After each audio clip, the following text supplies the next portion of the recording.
Si c'est ça la réponse, ça veut dire que Hachem il a tout en même temps avec lui et que ça veut dire qu'il ne peut pas séparer le temps. D'abord, il n'y a pas une chose que Dieu ne peut pas. Alors voilà. Il y a une chose que Dieu ne veut pas. Il y a toujours des gens, tous les quelques mois, qu'un petit rigolo m'envoie. Est-ce que Dieu peut créer une pierre aussi grosse qu'il ne peut pas soulever? Ou bien est-ce qu'il peut créer un mur qui ne peut pas... C'est une bêtise. Pourquoi? Parce que ce genre de raisonnement logique est valable dans notre référentiel à nous. Mais Hachem ne rentre pas dans notre référentiel. À quoi ça ressemble? À Einstein, qui dit que deux parallèles dans l'espace-temps, elles se rejoignent. C'est un truc connu. Comment ça se fait? Je ne sais pas. Parce que... Milliardaine de millimètres qui... Non, tu as deux parallèles éloignés de 10 mètres, d'accord? Et une parallèle ne peut jamais se rejoindre. Hein? L'espace de courbe, ouais. Mais comment il est courbé? Comme si, concave, convexe, il y a des... Voilà, qu'est-ce que j'en sais? Voilà, donc c'est des choses qu'on ne comprend pas très bien, mais on peut comprendre grâce à cela que ce qui est logique dans mon monde n'est pas forcément logique autre part. Maintenant, ça on parle dans l'espace-temps qui est beaucoup plus petit qu'un grain de sable par rapport à l'univers entier. Le monde que nous connaissons, qui fait 15 milliards d'années, est proportionnellement beaucoup plus petit qu'un grain de sable par rapport à l'univers entier, par rapport au monde supérieur qu'il y a. Vous me suivez ou pas? Au-dessus de notre monde qui s'appelle Asiya, il y a un autre monde qui s'appelle Yetzira, après Bria. C'est pas tellement compliqué. Je vais répéter. Il y a 4 mondes. Il y a le monde qui s'appelle la Asiya, c'est notre monde. Il s'arrête jamais, mais c'est bien plus grand. La Voie lactée, c'est notre galaxie. Ouais, la galaxie jusqu'à Hubble. Hubble, pas le... Il y a deux, il y a un Goebbels et il y a un Hubble. Ils se ressemblent, mais ce n'est pas les mêmes.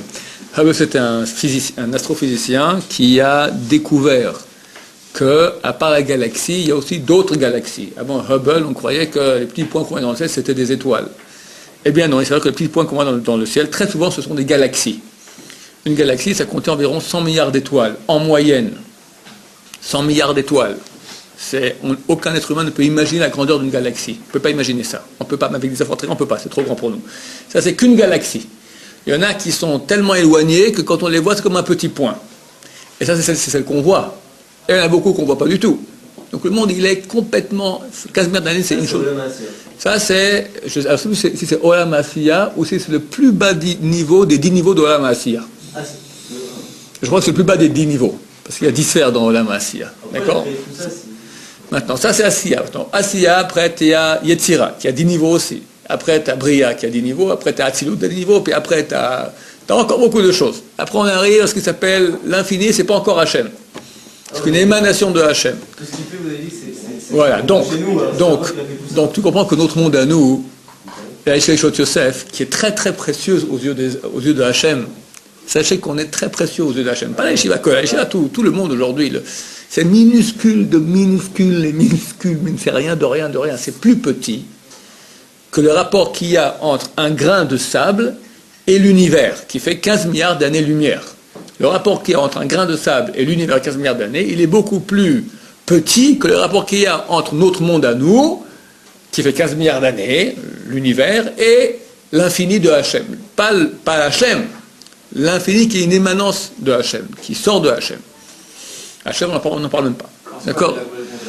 Donc, il n'existe pas maintenant que Hachem est une chose qui est impossible pour lui. Il a créé une pierre, ça c'est un jeu de... Tu joues au Lego avec Einstein, d'accord? C'est une blague, ça n'a rien à voir. On parle d'autres mondes, d'autres référentiels, d'autres logiques, d'autres réalités. Maintenant, on peut comprendre que Hachem vit dans une autre réalité, il est au-dessus du temps. Étant au-dessus du temps, chez lui, tout est simultané.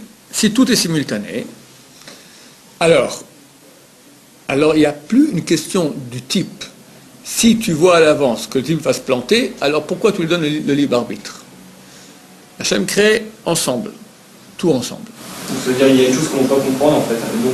Donc en fait ce qu'on est en train de dire c'est qu'il y a des choses qu'on ne peut pas comprendre. On peut comprendre. On ne va jamais comprendre comment fonctionne Hachem. Non. Sache qu'il y a comprendre et il y a imaginer. C'est deux choses différentes. Tout à fait différentes. Par exemple, prenons l'infini. Est-ce que tu peux comprendre que l'infini existe? Si. pas comprendre que l'infini existe. Non, parce que chez nous, c'est pas concevable. Tu peux pas On va l'imaginer. comprendre. Si, tu peux le comprendre, tu peux pas l'imaginer. C'est deux choses. Imaginer vient du mot image. Image, c'est tu vois une image de cela. Or, l'infini n'a pas de limite. Et on peut pas avoir une image d'une chose qui n'a pas de limite. Alors comment on peut comprendre une chose qu'on Mais peut on peut comprendre. On peut comprendre des choses qu'on ne peut pas imaginer. Comprendre Hachem. Ouais, bien sûr, je vais te donner. Parce qu'un aveugle, on peut l'expliquer, il peut avoir une vague idée de. Je vais essayer de t'expliquer maintenant des raisonnements sans imagination. Bah, prends Hachem. Hachem existe? C'est certain. Il agit dans ce monde? Attends, est-ce que tu peux l'imaginer? Imaginer en train d'agir? Hachem, imaginez Hachem. Non, c'est impossible. On a des images vagues, genre. C'est impossible. Les images qu'on a, c'est des bêtises. Des pubs, ouais. Ouais, c'est des bêtises. C'est pas imaginer l'infini, c'est inimaginable. Imaginable. Pourtant, tu comprends qu'il existe. C'est absurde d'imaginer. Je comprends une- Oh, là est la nuance. Quand on parle de Hachem, quand on parle de notions qui sont dans l'infini, c'est marqué qu'on doit en parler Ratso Vachov. C'est quoi Ratso Vachov? C'est qu'on ait le raisonnement, mais sans qu'il y ait l'imagination qui vienne et qui habille ce raisonnement. Très souvent, chez nous, quand on fait un raisonnement, rapidement l'imagination vient et veut donner une image à cette chose-là. C'est faux. Hachem, on peut en parler. Si tu penses trop, tu commences à voir des choses. Il ne faut pas voir ni Yudke Vavke, ni lumière, ni une barbe. Parce que c'est pas ça. Il ne faut surtout pas imaginer parce qu'il n'y a pas d'image.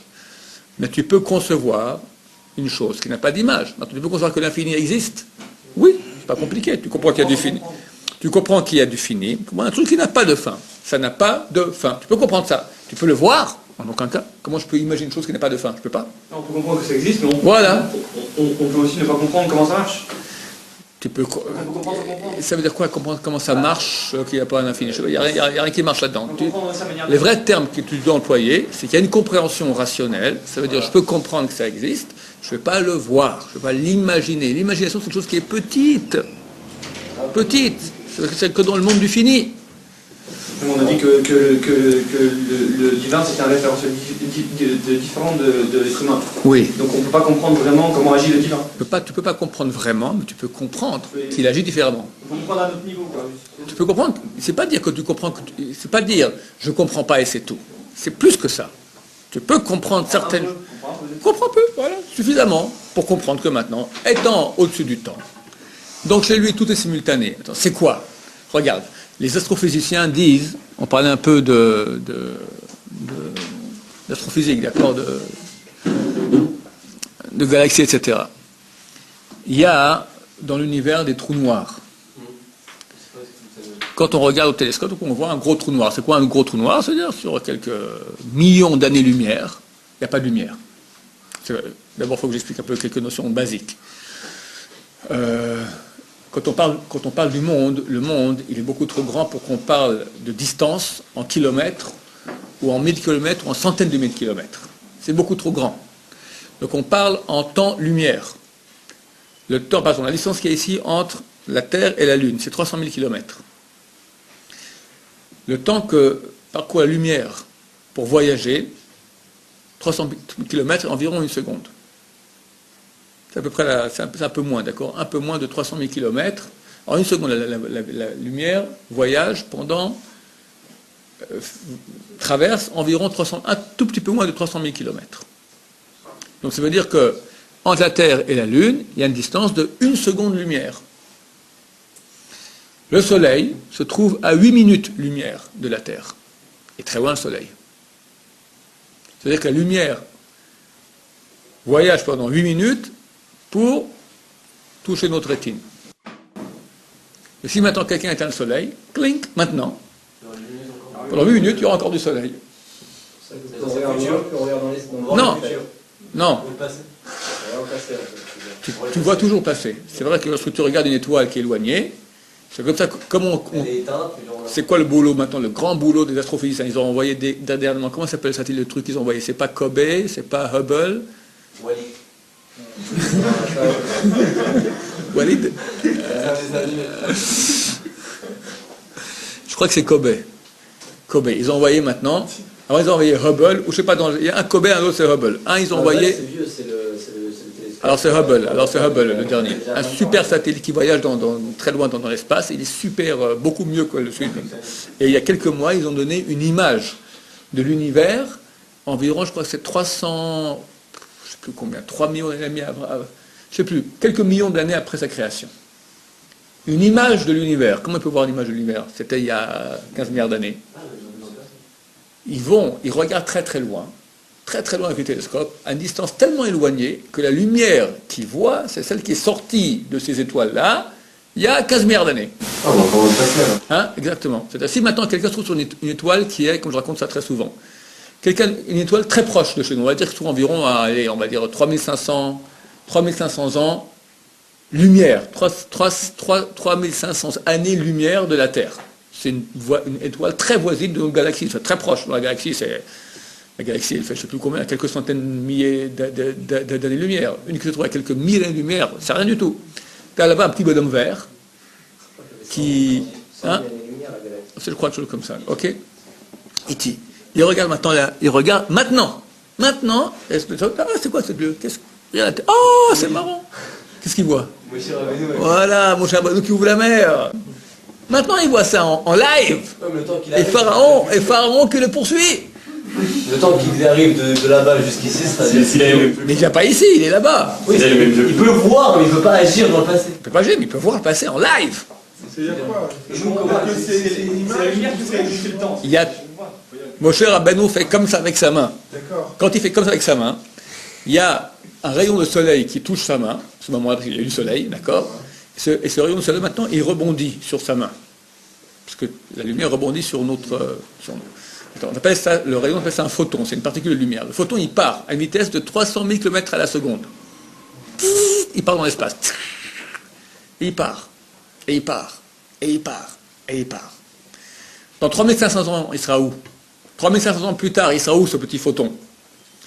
Sur la planète NGS 215, où habite E.T. Et E.T. du coup, tink, il colle ce photon dans son télescope. Ping! Il voit la main de Moshe. Tu comprends? Sinon, on ne va pas vite que la vitesse de la lumière. Mais nous, on ne le verra jamais? E.T. Non. Ah, Moshe Rabbeinu. Est-ce que nous, on peut voir Moshe Rabbeinu? Est-ce qu'on peut voir nous Moshe Rabbeinu? Si on est actuellement sur la planète... Non, parce qu'on est sur la Terre, c'est impossible, avant qu'on ait plus vite la lumière. Ouais, on peut pas, c'est impossible. Impossible. On ne pourra jamais le voir. C'est pas passé, c'est passé. À moins qu'on va chez... Maintenant. Maintenant. Mais le temps que tu y ailles, ça sera vite. Voilà. Tu verras, ça sera Non, Bezrat Hashem très bientôt. Tu verras le Rafaïa en train de... Très bientôt, ma chère va se dévoiler. Et on pourra faire la Kabbalah Maasit. En Kabbalah Maasit, il y a un truc qui s'appelle Kfitzat Shem. C'est tu rappelles un nom de Dieu, et tu te retrouves où tu veux, quand tu veux, à la vitesse de la pensée. Non, tu te trouves pas à une autre époque, mais à un autre endroit. C'est téléporté. Donc voilà, téléportation. Donc, je fais comme ça, tic, NGC 215, trink, je tourne. Ah, E.T., moi c'est Ron Shaya, passe-moi ton téléphone. Ah, oh là là, Moshe, je vois, j'aurais pas pu le cliquer comme ça. Ouais. Alors oui, ta question, Elie. Oui, mais je suis en train d'expliquer maintenant les photons, les trous noirs. Il y a une, vous avez dit, maintenant qu'on n'a pas le droit de s'imaginer le nom de Yudke Vavke. J'ai pas dit ça. J'ai dit que Hachem, on n'a aucune image de lui. Yudke Vavke, c'est pas Hachem. C'est son nom. Un peu différent. Pourquoi je parlais des trous noirs? Ah, pour expliquer des notions qu'on peut comprendre, mais qu'on ne peut pas imaginer. Alors, maintenant, il faut encore une notion supplémentaire qu'il faut que je vous explique. Bon, une des réponses qu'on donne, à mon avis, la réponse la plus solide qu'il y a sur la non-compatibilité de la datation du monde que donne la Torah, 5771 ans, et on a combien là, 5 mois et quelques, et l'astrophysique actuelle qui donne au monde un âge d'environ 15 milliards d'années. C'est très différent comme datation. Alors, beaucoup de réponses un peu crétines ont été données par différents religieux. À mon avis, la réponse la plus sensée est la suivante. Elle se base sur la relativité de Einstein, la relativité générale. Qu'est-ce que c'est que la relativité? La relativité signifie que tu vois un phénomène physique que tu peux quantifier de façon différente, d'après le point de vue duquel tu le regardes, d'après le référentiel dans lequel tu te places. Par exemple, si je suis dans un avion maintenant, qui vole au-dessus de Jérusalem, et je me sers un café. Question de physique amusante, à quelle vitesse le café coule-t-il du pot dans la tasse? Hein? Pardon? Ah ouais. Alors, qu'est-ce que tu réponds, toi, qui a été si bon élève à l'école? Hein? Ouais. T'as eu 0 à ton examen, non? Que t'as répondu comme ça. Quoi, par rapport à la pierre ou pas? 10 cm secondes. Ouais, maintenant. Ouais. Vous avez gagné MC2, non? Arrêtez de vous casser la tête. Quand tu es ici, tu es à la yeshiva, d'accord? Tu te verses maintenant un coca dans ton verre. À quelle vitesse ce coca, il tombe dans le verre? 10 km/h. Il va faire spring dans ta figure le Coca-Cola. 1 km/h. Pas plus.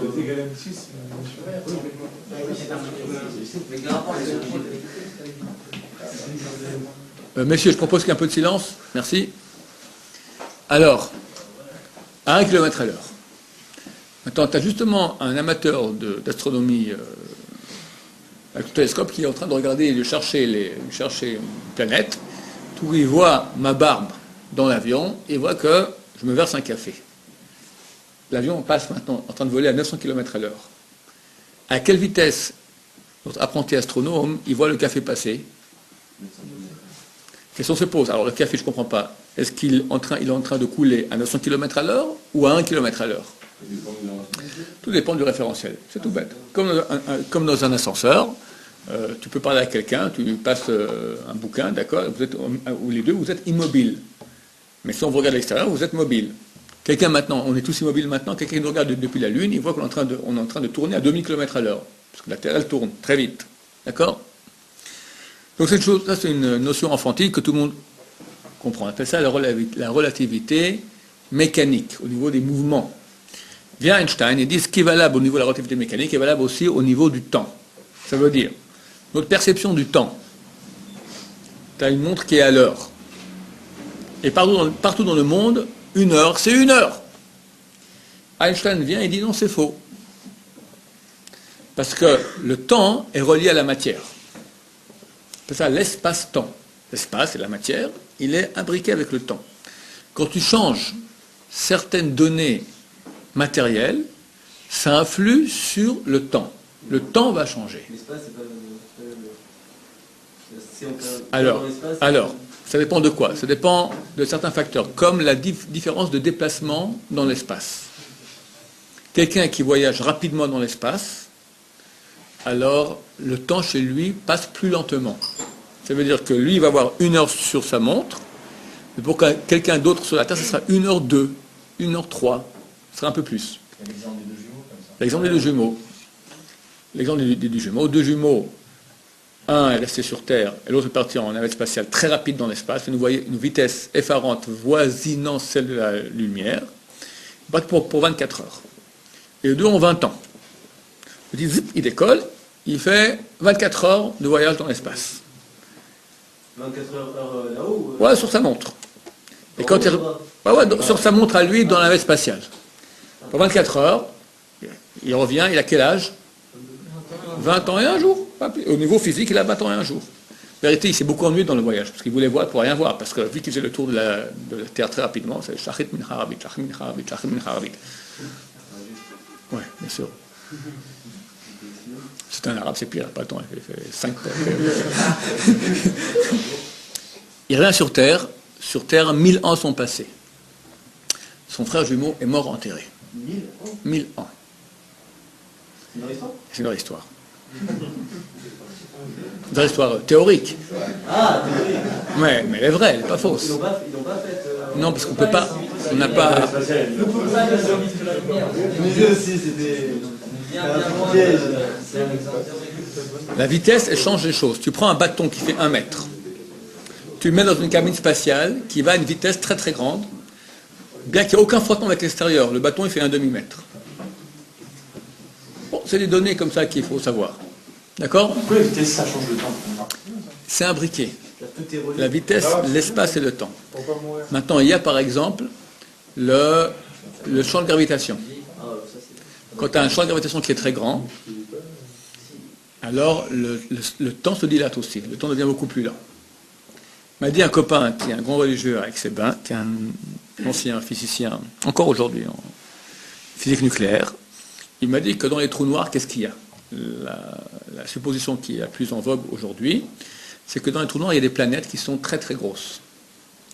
Tellement grosses qu'elles attirent très fort vers elles. Vous savez qu'une des forces, il y a 4 forces de base dans l'univers, la force numéro 1 s'appelle la gravitation universelle. Le fait que quand tu prends un objet, quand tu le lâches, il tombe. Pourquoi le mouchoir, quand je lâche, il tombe vers la Terre? La pesanteur. Pesanteur. Par quoi? Qu'est-ce qui provoque la pesanteur? C'est comme un aimant qui. Il n'y a pas d'aimant. Il n'y a pas d'aimant. C'est la masse. La masse. La masse. C'est une loi bizarre comme ça. Quand tu as une masse, elle attire vers elle. Le mouchoir aussi, il attire vers lui. Des petites masses. Le mouchoir attire aussi la Terre vers lui. Très peu. Mais les deux s'attirent.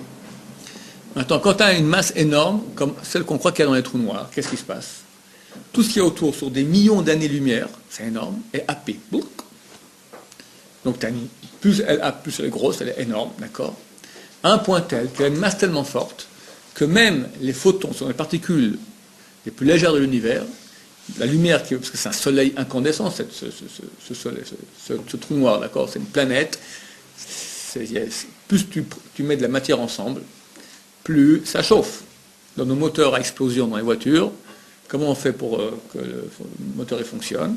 Tu as le piston, puis tu as pas la culasse, le piston il est dans la cylindre. Dans le piston, il rentre et il comprime l'air dans le cylindre. Qu'est-ce que ça fait? L'explosion. Pourquoi? Parce que l'air chauffe. Parce que le fait qu'on le comprime, il chauffe. Maintenant, quand je comprime quelques dizaines de millions d'années-lumière de matière ensemble, ça fait un soleil de milliards de degrés. Donc on devait être aveuglé par ce soleil. En fait, on regarde, c'est tout noir. Pourquoi? Parce que ce soleil est tellement grand qu'il attire même vers lui les particules de lumière, les photons qui veulent s'en échapper. La lumière veut sortir, tac, elle est happée en retour par cette grande planète. Donc quand on regarde le télescope, c'est tout noir. Maintenant, ce copain physicien m'a dit, d'après les calculs, et les physiciens ils disent, dans ces planètes-là, la gravitation est tellement forte qu'on pense que le temps s'arrête. Il m'a dit, ne me demande pas t'expliquer ce que ça veut dire, je ne peux pas t'expliquer, mais le temps s'arrête. Alors, c'est un exemple tout ça je racontais pour expliquer uniquement ça. Qu'il y a des notions qu'on peut savoir, on peut calculer, on sait, voilà, là, d'après les calculs, le temps s'arrête. Mais vivre ça, comment on peut nous imaginer le temps s'arrête? Tu vas là-bas, tu es sur la planète, c'est quoi un temps qui s'arrête? Tu fais burp, que c'était avant, c'était après, enfin, comment ça se passe? Non, pas, je sais pas comment tu meurs, non, peut-être, je sais pas. Tu vis peut-être éternellement, on ne sait pas comment ça fonctionne. Mais on ne le ressent pas, mais on sait que ça peut exister. Donc il y a des choses qu'on peut savoir sans les vivre. Idem Hachem. Donc pour la vraie réponse au niveau du libre arbitre, c'est que Dieu donne un libre arbitre total, mais vu que chez lui les choses sont simultanées, on enlève la question de comment s'il fait à l'avance, alors il laisse faire. Parce qu'il fait tout à la fois. Est-ce que c'est 10 mondes dont vous parlez, ces 10 niveaux de monde? Il y a 4 mondes. C'est 4 mondes, mais ils sont divisés par 10. Ouais, ouais. Est-ce qu'ils sont fait partie d'Hachem ou est-ce qu'Hachem est extérieur? On peut imaginer Hachem extérieur ou... Ils ne sont pas divins, ces mondes. Ils ne sont pas divins. Le micro n'est pas divin. Mais dans le micro, il y a une partie de Hachem qui l'a fait vivre. Hachem, il est partout. Et tout le reste? Est-ce qu'il englobe ou est-ce qu'il est à l'intérieur? Il est à l'intérieur et à l'extérieur. La chaîne est dans le vide aussi. Bien sûr. Bien sûr. Hachem est partout. Si Hachem il n'est pas parti, Alors, c'est quoi qui n'est pas du Hachem? Ouais. Alors, la réponse que j'ai entendue à ce propos-là, c'est qu'il y a 2 points de vue. Il y a le point de vue de Hachem et le point de vue de nous. Nous, dans notre point de vue, on voit nous et on voit Hachem comme 2 choses différentes. Mais Hachem étant partout, il est partout. Il n'y a pas une partie qui est sans lui. Simplement, on peut dire que chez nous, il se voile. Il voit sa présence, mais il est là. Tout ce que nous voyons maintenant, ce sont des habits de Hachem. Plus un habit, c'est en fait caché. Un habit, ça me cache à moi. Mon habit de mon âme, c'est mon corps. Le monde s'appelle Olam, c'est une fille cachée. C'est-à-dire que c'est une émanation de Hachem, mais pour qu'on puisse la voir, alors, pour qu'on puisse la voir et la saisir, il la cache avec un habit. Et l'habit permet de voir. Mais la vie, c'est lui. L'habit le recouvre à lui, oui. C'est marqué que Dieu a pris la lumière et s'en a enveloppé. C'est le cours de Bereshit que Abraham veut que je fasse un de ces jours. Quand Dieu dit Or, qui est la lumière, et Or, c'est marqué Vaïhi Or. La lumière fut. C'est quoi fut? Dit le Ramban que dans le mot Bereshit, déjà Dieu a créé la lumière. Mais elle était tellement infinie, grande qu'on ne peut pas la voir. Alors qu'est-ce qu'il a fait? Il a créé la lumière. C'est quoi? La première lumière, c'était Rocher, c'était l'obscurité. Le fait de créer l'obscurité, ça permet que tu puisses voir la lumière. Bon, je vais refaire ce cours bien d'air plus... voilà. Alors, à qui la question? Oui. Une question sur le trou noir, là. Ouais. Intéressant. Parce que finalement, si on dit qu'il n'y a pas de temps, c'est-à-dire qu'il n'y a pas de mouvement. Parce qu'il n'y a pas de mouvement, parce que le mouvement, c'est celui qui fait du temps. Donc finalement, celui qui a le trou noir, finalement, il n'a pas accès sur le monde extérieur. C'est-à-dire qu'il ne peut pas nous voir. Celui qui est là-bas. Et pourtant, c'est très bizarre parce que justement, parce que tout est attiré par ce trou noir. Donc il y a des photons qui viennent vers lui, donc il pourrait nous voir. Ouais. Il pourrait nous voir. Ouais. C'est très bizarre. Ouais, j'ignore. Je vais dire dernièrement dans un livre que je lisais dans les toilettes, parce que c'est le genre de livre qu'il faut dans les toilettes, que dans chaque 10 cm3, tu as 400 photons du Big Bang. Le Big Bang, tout commence. Toute la matière du monde se trouve réunie en un point même tellement petit qu'il est invisible à l'œil nu. On appelle ça du magma. Et ça explose. Et bon, ça correspond tellement bien à la Torah, il faut faire un cours, c'est extraordinaire comme ça correspond mot à mot à la création. Lumière, d'accord? Lumière, ok, elle part. Maintenant, Penzias et Wilson sont deux astrophysiciens en 1965, ils ont eu le prix Nobel, ils ont découvert la vibration, donc l'onde du Big Bang. C'est une onde, c'est des photons, je ne sais pas ce que c'est une émission, une émission radio, lumineuse, ce que tu veux, une émission. Ils arrivent à la capter. Et donc ils disent que dans chaque 10 cm3, tu as maintenant au moins 10 photons du Big Bang, ce que tu peux voir actuellement. C'est que si je pouvais maintenant prendre un petit appareil et regarder maintenant le photon, je vois actuellement, je suis en train de voir le Big Bang. Ce photon-là, je me demande maintenant, ton histoire c'est quoi? Je viens de sortir maintenant du Big Bang. Comprenez une chose encore supplémentaire. La lumière, quand on voyage à la vitesse de la lumière, le temps s'arrête. N'est-ce pas? Dans le photon, on voyage quelle vitesse? La lumière. Maintenant, le photon, alors, il est sorti quand du Big Bang? Maintenant. Alors le Big Bang il n'est pas fini, alors, le monde il n'a pas commencé, il est à zéro. Si nous qu'on est arrêté, on a une échelle du temps que le Big Bang date d'il y a 15 milliards d'années. Hachem dans la Torah, qui vit le Big Bang, pour lui, il a une autre échelle, pas la nôtre. 6 jours. Le Big Bang, il a une échelle maintenant. On est encore ici, quoi? C'est pas ça. Hein? Ça ne rapproche pas l'idée que Dieu crée en permanence le monde. Enfin, je veux dire, il y a une espèce de... C'est pas faut dire ça, mais en quoi ça rapproche? Parce que le Big Bang est toujours présent.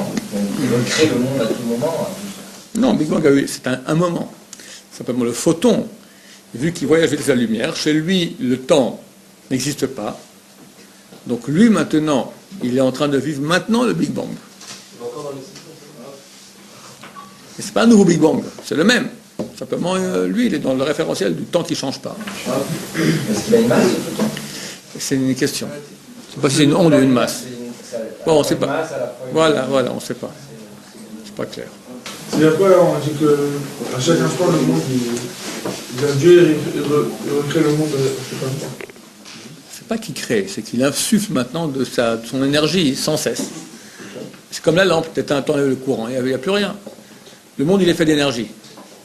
Quand tu prends l'atome, ça tourne. Tu prends le noyau, ça tourne. Tu prends l'électron, ça tourne. D'accord, c'est en énergie sans cesse. D'où ça vient? Quelqu'un a branché la prise. Voilà. Hachem. Les atomes sont branchés à Hachem. Donc, sur ce, c'est un cours d'astrophysique. Quand la chair va se dévoiler, il y a en fait tout le monde qui va le tuer. Si. On va se poser. Alors, où il va mourir, où il va survivre? Vous m'avez répondu à la question là. Hein? Vous m'avez très bien répondu. Dans la prière, c'est marqué. Quand il va dire c'est moi le Mashiach, sûrement l'Amérique, ils vont envoyer leur meilleur sniper. Bien sûr, tout de suite. Bah, les snipers, les satellites, les machins, Ouais, les carbone. on va tuer, ils nous fait quoi dans l'histoire? On se protège. Alors c'est marqué dans la prière, dans le sido que tu as, c'est marqué. Passe-moi le sido. Mashiach ben Yosef. Voilà. Alors, pour pas qu'il soit tué par Amilus Aracha. On pense que Mashiach ben Yosef est déjà passé. Les élèves du Gaon de Vilna disent que c'était lui le Mashiach ben Yosef. C'est marqué dans la prière qu'il faut prier que Mashiach ben Yosef ne meure pas. Quand on dit Bonne Yerushalayim, ou venez au Tabien en l'âme. Quand on dit ça, il faut penser que Mashiach ben Yosef ne soit pas tué par Armilus l'impie. Les élèves du Gaon de Vilna ont écrit un bouquin qui s'appelle Kolator. Là-bas, ils prouvent par A plus B que le Gaon de Vilna était le Mashiach ben Yosef. C'est vrai qu'il a, le Mashiach ben Yosef, ce qu'il doit faire, c'est qu'il doit promouvoir l'Aliyah en Israël. C'est ce qu'il a fait. La première Aliyah en Israël a été faite par les élèves du Gaon de Vilna. Donc, si on a un mec celui Mashiach ben Yosef, on n'attend plus que Ben David. Lui ne sera pas tué. Par contre, il aura un pouvoir, mais roi Sfatav Yamit Racha, par le souffle de ses lèvres, il tuera le rachat. Et il a besoin de notre aide. On doit tuer la Torah, on doit arrêter de regarder des films dans les vidéos, on doit faire attention à ce qu'on dit, etc. Grâce à notre pouvoir de Torah, Hachem lui donne un pouvoir dans sa bouche. Hein. C'est les Américains qui voient les snipers. Ouais, je ne sais pas comment ça sera. En tout cas, c'est clair, à mon humble avis, messieurs, à mon humble avis. Le Maral de Prague, il dit qu'avant que la malchoute de Hachem, du Mashiach, se dévoile dans le monde, il faut que toutes les autres royautés s'écrasent. On est en train de vivre ça. Le monde occidental, il est bientôt dans le crash économique. L'Europe n'existe plus. C'est un pays arabe. L'Amérique, avec un dirigeant arabe, ils sont en bord du crash économique. Ishmaël, patatras, mais qui aurait cru ça il y a 2 mois? Un patatras de patatras, c'est extraordinaire. Donc, à mon avis, on est très très proche.